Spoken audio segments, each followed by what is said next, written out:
अस्सलाम वालेकुम मेरी YouTube फैमिली, कैसे हैं आप सब। मैं हूं शेफ़ अफजल और आज आपके साथ पिज़्ज़े की रेसिपी शेयर करूंगा। पिज़्ज़ा हम बनाएंगे विदाउट ओवन, पतीले के अंदर बनाएंगे, ताकि अगर आपके घर में ओवन नहीं भी है फिर भी आप किस तरह से आसानी से रेस्टोरेंट स्टाइल का पिज़्ज़ा अपने घर में, वो भी पतीले के अंदर बना सकते हैं। आज की वीडियो में ये आपको बताऊँगा। और सबसे ज़्यादा मसला जो पिज़्ज़ा बनाने के अंदर हमें आता है वो आता है पेन के साइज़ को लेके, यानी कि जिस सांचे के अंदर हम पिज़्ज़ा बनाते हैं वो सांचा हमारा किस तरह का होना चाहिए, उसका साइज़ क्या होना चाहिए, इसके अंदर डो जो है हमने कितने ग्राम की लगानी है। तो ग्राम का तो खैर आपको समझ में नहीं आएगा। तो ये देखें, मेरे पास है 11 इंच का सांचा और इसी हिसाब से आज मैं डो बनाऊंगा कि इस सांचे के अंदर इंशाल्लाह परफेक्ट हमारी डो आएगी, ना तो कम रहेगी ना ज़्यादा रहेगी।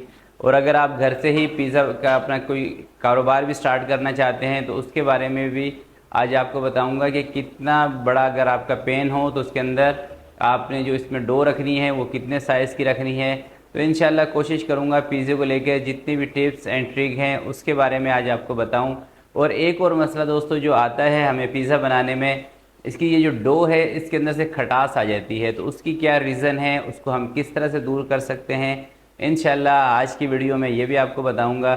तो आज की वीडियो इंशाल्लाह बहुत ही ज़बरदस्त होने वाली है। तो फिर बिना टाइम ज़ाय किए चलते हैं इस ज़बरदस्त रेसिपी की तरफ और इसको बनाना स्टार्ट कर। बिस्मिल्लाहिर्रहमानिर्रहीम। अगर आप पतीले के अंदर पिज़्ज़ा बना रहे हैं तो सबसे पहले आपको करना ये है कि एक पतीला जिसके अंदर आपको पिज़्ज़ा बनाना हो, सबसे पहले काम आपने ये करना है कि पतीले के अंदर नमक डाल देना है। और नमक डालने के बाद इसको चूल्हे के ऊपर रख देना है बिल्कुल हल्की दम वाली आंच करके, ताकि जब तक आप ये सारा पिज़्ज़े का प्रोसेस मुकम्मल करेंगे तब तक आपका ये जो पतीला है ये बिल्कुल प्री हीट हो जाएगा और ये इतना गर्म हो जाएगा पतीला आपका जिस तरह से कि ओवन की हीट होती है। क्योंकि दोस्तों पिज़्ज़ा देखें, याद रखिएगा जब भी आपने पिज़्ज़े को बेक करना है ना तो इसकी जो हीट है वो थोड़ी सी तेज़ होनी चाहिए। जब भी इसकी ये जो ब्रेड होती है पिज़्ज़े की ये सॉफ्ट बनती है। अगर आप ठंडे पतीले के अंदर या ठंडे ओवन के अंदर इसको बेक करेंगे तो इसकी जो डो है वो बिल्कुल कड़क हो जाएगी, पापे की तरह कड़क हो जाएगी, बिल्कुल हार्ड हो जाएगी। तो इसके लिए तेज़ हीट वाली, हमें चाहे पतीले में बेक करें चाहे ओवन में, तो तेज़ हीट होनी चाहिए। और अगर आपके पास ओवन है तो ओवन भी आप थोड़ी देर पहले 10 से 15 मिनट पहले ऑन कर दें, ओवन को गर्म कर लें। और ओवन में आपने इसको बेक करना है 280 से लेकर 300 डिग्री तक। या अगर आपके पास बहुत तेज़ हीट वाला ओवन है तो फिर आप इसको 240 डिग्री पे बेक करेंगे। और ओवन के अंदर आपने, जो छोटा ओवन है उसके अंदर 2 रोड ऊपर होती हैं 2 नीचे, तो दोनों रोड को आपने ऑन करना है एक ही टाइम में, यानी कि ऊपर वाली को भी और नीचे वाली को भी। तो ये ओवन में बनाने का तरीका है। तो हम इसको बनाएंगे पतीले के अंदर। तो ये पतीला मैं रख रहा हूँ चूल्हे के ऊपर, जो कि मेरी बैक साइड पे चूल्हा रखा हुआ है, तो उसके ऊपर मैं इसको रख देता हूँ और बाकी का अपना प्रोसेस हम स्टार्ट करते हैं। बिस्मिल्लाहिर्रहमानिर्रहीम। तो आधा कप सबसे पहले मैं ले रहा हूँ पानी। और ये पानी ना तो ठंडा है और ना ही गर्म है, नॉर्मल नलके का पानी है। और 1 चम्मच इसके अंदर शुगर और 1 चम्मच इसके अंदर मिल्क पाउडर का मैं शामिल कर रहा हूँ। आधा चम्मच इसके अंदर नमक का और 1 चम्मच इंस्टेंट ईस्ट, जिसको खमीर भी कहा जाता है ये। तो इन तमाम चीज़ों को एक दफ़ा अच्छी तरह से हमने मिक्स करना है और चीनी का जो दाना है उसको ख़त्म करना है। तो जैसे चीनी का दाना ख़त्म होगा तो अब इसके अंदर मैं मैदा शामिल कर रहा हूँ 1.5 कप। और अगर दोस्तों आप इस मैदे को ग्राम में देखते हैं ना तो ये बनेगा 230 ग्राम मैदा, 230 से लेके 240 ग्राम तक। और हमारे पास जिस तरह से कि मैंने आपको बताया था, जो पैन है, जो सांचा है, जो हमने पिज़्ज़ा बनाना है वो है 11 बाई 11 का। तो इसके लिए हमें डो चाहिए 370 से लेके 380 ग्राम तक की।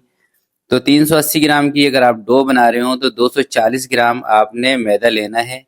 तो 370 380 ग्राम की आपकी डो तैयार हो जाएगी। तो इसको अब हमने अच्छी तरह से गूंदना है, थोड़ा मसल मसल के गूंदना है। तो इसको मैं निकालता हूँ टेबल के ऊपर। और सबसे पहले इसके ऊपर तकरीबन थोड़ा सा 2 चम्मच के करीब घी शामिल करते हैं और घी इस पर डाल के अच्छी तरह से अब हमने इसको मसल मसल के गूंदना है। क्योंकि दोस्तों जिस चीज़ के अंदर आप खमीर का इस्तेमाल करें, ईस्ट का इस्तेमाल करें, उसको आपने गूंदना अच्छी तरह से होता है।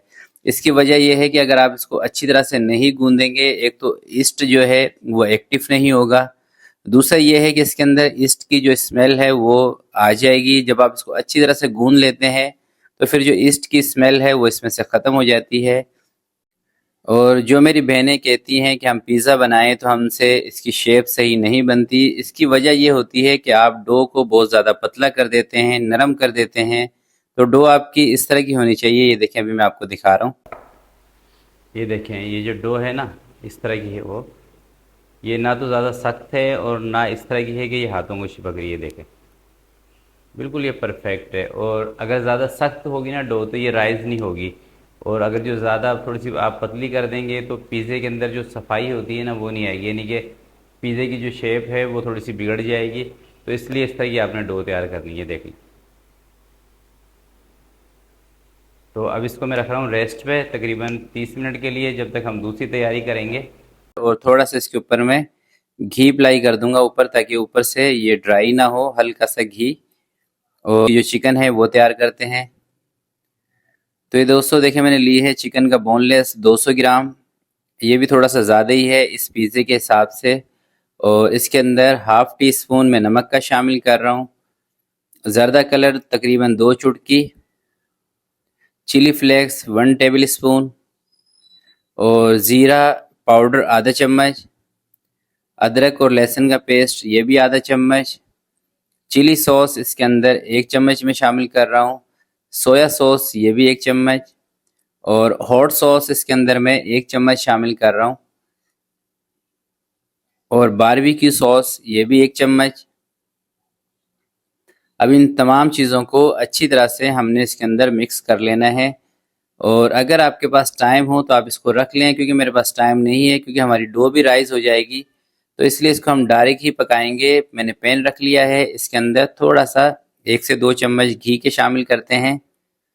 तो इसके अंदर आपने दोस्तों याद रखिएगा, बहुत ज़्यादा घी का या कुकिंग ऑयल का इस्तेमाल नहीं करना होता। मैंने बस थोड़ा सा इसलिए इसके अंदर घी शामिल किया है, ताकि घी के साथ जब हम इसकी भुनाई करेंगे या इसको फ्राई करेंगे तो जो मिर्चों का कच्चापन है वो इसमें से दूर हो जाएगा। तो अब इसको हल्की आंच पे, थोड़ी मीडियम सी आंच पे कोई 8 से 10 मिनट तक इसको हम कुक करेंगे, जब तक इसका ये जो पानी है सॉसेस का, चिकन का अपना है, ये इसमें से ख़त्म हो जाए। तो ये देखें, पानी इसका ख़त्म हो गया है। इसको मैं निकाल रहा हूँ एक प्लेट के अंदर। तो बहुत ही फटाफट से ये चिकन हमारा तैयार हो जाता है। तो तकरीबन 20 से 25 मिनट दोस्तों हमें डो को रखे हुए हो चुके हैं। तो सबसे पहले हम इस सांचे को तैयार करते हैं। इसके अंदर अच्छी तरह से घी आपने लगाना है। घी का इस्तेमाल करेंगे तो पिज़्ज़ा आपका आसानी से निकल आएगा। तो अच्छी तरह से इसको मैंने घी लगा दिया है, और ये है जनाब हमारी डो। तो ये देखें, ये भी माशाल्लाह से राइज हो गई है। तो डो को दोस्तों आपने बनाने के बाद बहुत ज़्यादा देर तक भी नहीं छोड़ना है, क्योंकि जितनी ज़्यादा देर तक ये पड़ी रहेगी राइस होने के बाद तो इसका टाइम अवर हो जाएगा। और टाइम अवर होने की वजह से इसमें आ जाती है खटास। जो मेरी बहनें कहती हैं कि हमारे पिज़्ज़े के अंदर से ईस्ट की खमीर की स्मेल आती है, उसकी वजह यही होती है कि आप इसको बहुत ज़्यादा टाइम दे देते हैं ज़्यादा राइस करने के चक्कर में। तो पिज़्ज़े की डो को ब्रेड की डो की तरह ज़्यादा राइस नहीं करना होता, बस ये फ्लफी हो जाए तो आप इसको सांचे में निकाल दें इस तरह से। तो सांचे में इसको सेट करने के बाद 10 मिनट आपने इसको स्टे लाजमी देना है, ताकि इसकी जो शेप है वो सही बन सके। तो मैं भी अब इसको 10 मिनट के लिए स्टे पे रखूँगा, और 10 मिनट के बाद इसमें बाकी चीज़ें हम शामिल करेंगे। तो दोस्तों 10 मिनट इस पिज़्ज़े की रोटी को हमने स्टे दिया था, और अब देखें इस तरह से सबसे पहले इसके हमने किनारे बनाने हैं। तो किनारे पिज़्ज़े के सेट बनेंगे तो पिज़्ज़े के अंदर खूबसूरती भी आती है इस तरह से। और अब इसके अंदर हम थोड़े से सुराख करेंगे, ताकि बीच में से ये ज़्यादा राइज ना हो जाए। और इसके ऊपर मैं अप्लाई कर रहा हूँ हॉट सॉस। आप चिली सॉस का इस्तेमाल कर सकते हैं, टमाटो सॉस का कर सकते हैं, पिज़्ज़ा सॉस का इस्तेमाल कर सकते हैं, जो भी आपके पास मौजूद हो, जो आपको पसंद हो, या जो आपके कस्टमर की डिमांड हो, उस हिसाब से आप इसमें ले सकते हैं। अगर आपके कस्टमर की डिमांड हो थोड़ा सा स्पाइसी पिज़्ज़ा बनाने की, तो फिर आप हॉट सॉस का इस्तेमाल कर सकते हैं, चिली गार्लिक सॉस का इस्तेमाल कर सकते हैं। तो इसके ऊपर दोस्तों मैंने मोज़रेला चीज़ का इस्तेमाल किया है। वैसे जो बड़ी बड़ी शॉप हैं पिज़्ज़े वाली, उसमें 2 तरह की चीज़ का इस्तेमाल किया जाता है। नीचे जो चीज़ इस्तेमाल करते हैं वो चेडर चीज़ का इस्तेमाल करते हैं, और जो ऊपर चीज़ इस्तेमाल करते हैं यानी कि चिकन के ऊपर वो मोज़रेला। तो 11 बाई 11 का अगर आपका पैन हो तो इसके अंदर जो आप चीज़ का इस्तेमाल करेंगे ये तकरीबन 80 ग्राम से लेके 100 ग्राम तक आपने चीज़ का इस्तेमाल करना है। तो इसके ऊपर मैंने ग्रीन चिली और टमाटो ये लगा दिए हैं और साइडों पे इसके दोस्तों मैं पानी अप्लाई कर रहा हूँ। वो इसलिए कर रहा हूँ ताकि क्योंकि इसको हमने बनाना है पतीले के अंदर, तो इसका साइडों से कलर अच्छा आएगा, इसलिए इसके साइडों पे मैं पानी का ब्रश लगा रहा हूँ। और दूसरी साइड पे देखें, जब हमने इसका प्रोसेस स्टार्ट किया था ना, जब से ही पतीला हमारे चूल्हे पे रखा हुआ है और ये पतीला इतना प्री हीट हो चुका है कि मैं समझता हूँ कि इसके बीच में जो हीट है ये 300 डिग्री की हीट है। और देखें इसने अपना कलर भी चेंज किया है पतीले ने, क्योंकि ये बहुत देर से रखा हुआ है। तकरीबन 40 मिनट इसको हो चुके हैं चूल्हे पे रखे हुए, 35 से 40 मिनट। तो पतीले के अंदर मैं रख के तकरीबन 20 मिनट इसको रखूंगा, क्योंकि पतीला हमारा बहुत तेज गर्म है। तो दोस्तों घड़ी का टाइम मैंने 20 मिनट देखा है। 2-3 मिनट पहले मैंने इसको चेक वैसे किया था, उस टाइम कलर थोड़ा सा इसमें कम था और अभी उम्मीद है कि कलर आ गया होगा। तो देखें माशाल्लाह से कितना ज़बरदस्त कलर आया है। और कलर दोस्तों पतीले में जब ही आएगा जब आप पतीले को अच्छी तरह से गर्म कर लेंगे। ठंडे पतीले में कभी भी आपका पिज़्ज़ा ना तो अच्छा बनेगा, ये कड़क हो जाएगा, सॉफ्ट नहीं बनेगा और इसका कलर भी नहीं आएगा। तो अब इसको देखें, मैं थोड़े से गरम गरम को ही सांचे से बाहर निकाल रहा हूँ। इस तरह से देखें माशाल्लाह से कितना सॉफ्ट है और कितना लचकदार है, ये आपको देख के ही अंदाज़ा हो रहा होगा। ये देखें माशाल्लाह से बैक साइड से भी बहुत ही ज़बरदस्त बेक हुआ है। ये देखें कितना सॉफ्ट है। इसकी कटिंग करते हैं और इसका जो फाइनल लुक है वो मैं आपको दिखाता हूँ, फाइनल लुक। तो अब दोस्तों मैं आपको बताता हूँ कि जो मेरी बहनें ये कहती हैं कि हम पिज़्ज़े की जो डो तैयार करते हैं उसके अंदर से ईस्ट की जो स्मेल है वो ख़त्म नहीं होती। उसकी क्या वजह है? उसकी वजह यह है कि जब आप इसकी डो बना लेते हैं तो डो बनाने के बाद आप डो को बहुत ज़्यादा देर तक रख देते हैं गर्मी के अंदर, क्योंकि जब एक दफ़ा डो राइज हो जाएगी उसके बाद आप इसको जितना टाइम रखेंगे ना तो ये इसका टाइम ओवर हो जाता है। और टाइम ओवर होने की वजह से इसके अंदर खटास आ जाती है। तो आपने कोशिश ये करनी है कि डो बनाने के बाद जैसे ही डो का राइजिंग का टाइम मुकम्मल हो जाएगा आपने उसका पिज़्ज़ा लगा देना है। तो यही दोस्तों वो वजह है। तो आज की वीडियो के लिए इतना ही, आपसे मिलते हैं किसी नेक्स्ट वीडियो में। तब तक के लिए मुझे दीजिएगा इजाज़त। अपना बहुत सारा ख्याल रखिएगा, अपने वालिदैन का ख्याल रखिएगा। अल्लाह हाफिज़।